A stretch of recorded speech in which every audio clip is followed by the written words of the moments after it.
পরিচিত অভিনেত্রী শ্রাবন্তী চট্টোপাধ্যায়কে নিয়ে। মানে এত নারকেল ছাড়াচ্ছ কি কর? আজকে আমাদের কথা, তবে তার অভিনয় জীবন সেসব নিয়ে তো অনেক কথাই হয়। আজ বরং একটু অন্য প্রসঙ্গে যাই।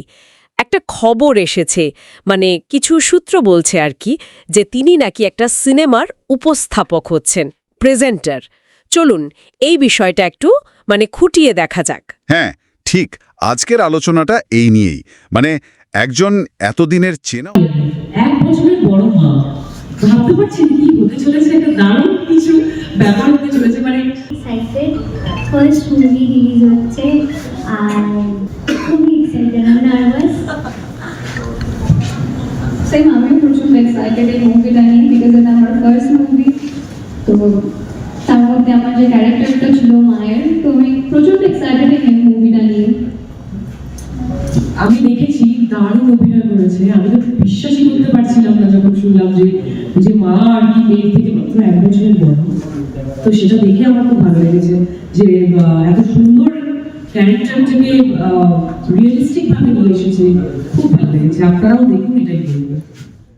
ঠিক, আজকের আলোচনাটা এই নিয়েই, মানে একজন এতদিনের চেনা অভিনেত্রী, তিনি যখন এরকম একটা অন্য ভূমিকায় আসছেন, সেটার মানেটা কি দাঁড়ায়। বিশেষ করে এই যে দাঁতের লড়াই বলে একটা সিনেমা, আমরা একটু বোঝার চেষ্টা করব যে এই যে উনি প্রেজেন্টার হলেন, মানে কেন হলেন, আর ছবিটাই বা কি নিয়ে। আমাদের লক্ষ্য থাকবে এই পুরো ব্যাপারটা, মানে বদলটা আর ছবির বিষয়টা দুটোই পরিষ্কার করা। হ্যাঁ, আজকে আমরা পুরো দাঁতের লড়াইয়ের টিম নিয়ে চলে এসেছি। টাইটেল ট্র্যাক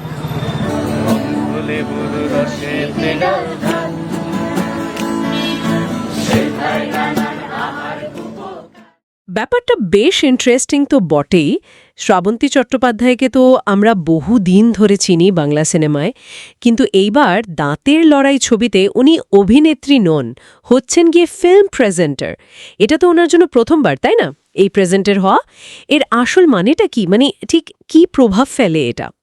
দেখুন, এটা একটা বেশ গুরুত্বপূর্ণ পদক্ষেপ বাংলা ইন্ডাস্ট্রিতে তো বটেই।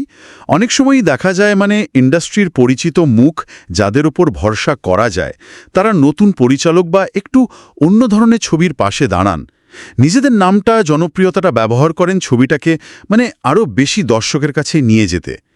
এটাকে শুধু একটা কি বলে বিজনেস ডিল হিসাবে দেখলে বোধহয় ঠিক হবে না। শ্রাবন্তী নিজে যেমনটা বলেছেন, ছবিটা দেখার পর নাকি তার মনে হয়েছে যে এটা মানুষের মন ছুঁয়ে যাবে। নমস্কার, আমি শ্রাবন্তী চ্যাটার্জি। আগামী 11ই জুলাই একটা নতুন ছবি আসছে, যার নাম দাঁতের লড়াই। এই ছবিটিকে উপস্থাপনা করছি আমি। ছবিটির প্রযোজনা করেছেন 7 হর্সেস প্রোডাকশন, আর ডিরেকশনে আছেন বিপ্লব কয়াল। একটি ছোট্ট মেয়ে এবং তার জীবন সংগ্রাম নিয়ে তৈরি হয়েছে এই ছবিটি। টিজার এবং গান রিলিজ হয়ে গেছে, আর ট্রেলারটা খুব তাড়াতাড়ি আসছে 11ই জুলাই, দাঁতের লড়াই। মিথ্যের বই ভাবে সাধারণ দাঁতের লড়াই ছিল আছে দিব্যি রবে। সেজন্যই তিনি যুক্ত হয়েছেন। এটা আসলে গল্পের প্রতি তার একটা টান, সেটারই ইঙ্গিত দেয়। এখানে এই উপস্থাপকের ভূমিকাটা ছবিটার কোয়ালিটি নিয়ে একটা ভরসা তৈরি করতে পারে দর্শকদের মনে। আর ছবিটার নামটাও বেশ অন্যরকম, দাঁতের লড়াই। শুনছি নাকি গল্পটা খুকু নামের এক গ্রামের ছোট্ট মেয়েকে নিয়ে। তার খুব পছন্দের জিনিস একটা লজেন্স, আর ওইটুকুই। ওই লজেন্স নিয়েই নাকি জীবনের কঠিন লড়াই, ছোট ছোট স্বপ্ন, এইসব।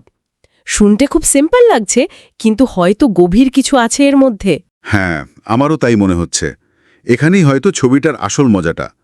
সূত্র অনুযায়ী সিনেমাটা একদম গ্রাম বাংলার সাধারণ আটপোরে জীবনের একটা ছবি, একটা বাচ্চার চোখ দিয়ে দেখা জগৎ আর কি, যেখানে একটা লজেন্স পাওয়া বা না পাওয়াটাই হয়তো অনেক বড় ব্যাপার। এর মধ্যে দিয়ে পরিচালক হয়তো দেখাতে চেয়েছেন ওই সরলতার পিছনে যে কঠিন বাস্তবগুলো থাকে, অভাব বা ধরুন মানুষের গভীর আবেগ, এইগুলো। এই ছোট ছোট গল্পগুলোই তো অনেক সময় জীবনের বড় সত্যিগুলো বলে দেয়, তাই না? একটা লজেন্স এখানে শুধু মিষ্টি নয়, হয়তো আশা বা স্বপ্নের মতো কিছু একটা। আচ্ছা, এই প্রসঙ্গে একটা ইন্টারেস্টিং জিনিস শুনলাম।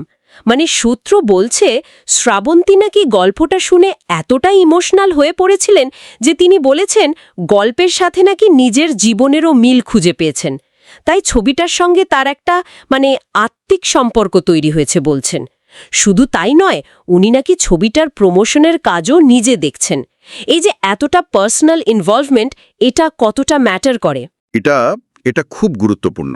দেখুন, যখন একজন স্টার শুধু নাম দিচ্ছেন না, বরং নিজের ব্যক্তিগত কোনো জায়গার সঙ্গে মিল খুঁজে পাচ্ছেন আর প্রমোশনের কাজেও নিজে লেগে পড়ছেন, তখন দর্শকদের কাছে গল্পটার বিশ্বাসযোগ্যতা কিন্তু অনেক বেড়ে যায়। এটা তখন আর শুধু মার্কেটিং স্ট্র্যাটেজি থাকে না, এটা তার ভরসার প্রমাণ হয়ে দাঁড়ায় ছবিটার ওপর। অবশ্যই, তারকাদের কথার মধ্যে মার্কেটিংয়ের দিক তো থাকেই, সেটা অস্বীকার করা যায় না। কিন্তু যখন কেউ প্রচারের একদম খুঁটিনাটিতেও ঢুকে পড়েন, তখন বোঝা যায় হ্যাঁ, কানেকশনটা হয়তো সত্যিই গভীর। এটা আমাদের ভাবাই যে এই দাঁড়া, লেবু কত করে রে? লেবু নেবে? নাও না নাও। ওই দেখি।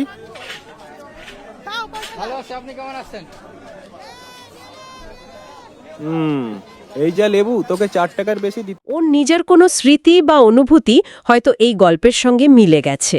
ছবিটার পিছনে কারা আছেন সেই নামগুলো একটু জেনে নেওয়া দরকার।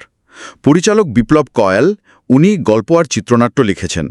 সিনেমাটোগ্রাফি আর এডিটিং করছেন বুদাই হালদার। মিউজিক করেছেন সুবীর চট্টোপাধ্যায়। আর মুখ্য চরিত্র খুকুর ভূমিকায় আছে এক শিশু শিল্পী আকাঙ্ক্ষা সেনগুপ্ত। তার বাবা মায়ের চরিত্রে আছেন অভিলাষ চক্রবর্তী আর স্বস্তিকা দাস। একটা টিম ওয়ার্ক বলা যায় একদম। এই পুরো টিমের নামটা বলাটা জরুরি, কারণ শ্রাবন্তীর উপস্থাপনা ছবিটাকে হয়তো শুরুতে একটা পরিচিতি দেবে। ওখানে আছে, নিয়ে নে। দাঁতের লড়াই,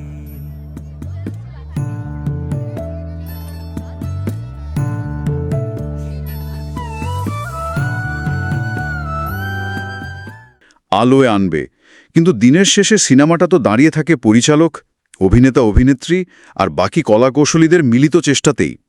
বিশেষ করে যখন নতুন মুখ বা শিশু শিল্পীরা কেন্দ্রে থাকে, তখন তাদের কাজটা কতটা ভালো হলো সেটার উপর অনেক কিছু নির্ভর করে।